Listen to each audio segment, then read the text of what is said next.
These are some Dinar Guru updates, starting off with Claire article quote, "She supports him fiercely. What you don't know about Trump's Iraqi origin lawyer.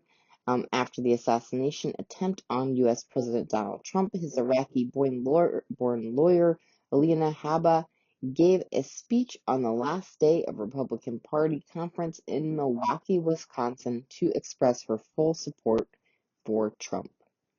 Frank 26, do they need to have value to their currency in order to join the WTO? No, that's coming. I don't care if they're going into WTO now, tomorrow, next week, whenever.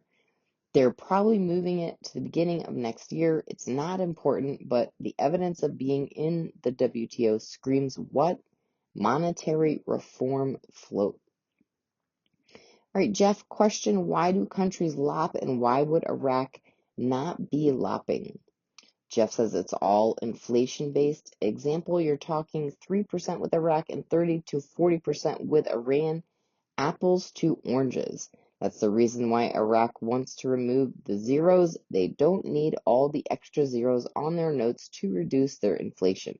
It's already where it should be for them to remove the 3-0 notes. Adding zeros to the notes or removing zeros to the notes is completely hinged on where that country's inflation is.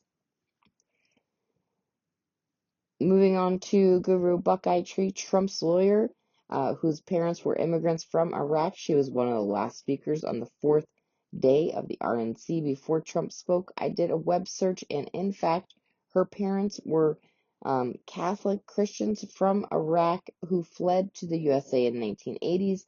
In my opinion, the partnership between Iraq and USA will be greater and more dynamic, with Sudani and DJT at the helm of their respective countries, but if DJT was to become number 47 in November 2024 election. Walking Stick says Iraq never said they were coming out at a 1-to-1. It actually was established during Paris Club agreement that was said to Iraq should be at least 1-to-1 with the American dollar. Frank 26 says there will be an increase in the Iraqi dinar, but it won't affect you Iraqi citizens. Lastly, I have Tishwash who says, so they have released another gazette, but still nothing on the budget schedules.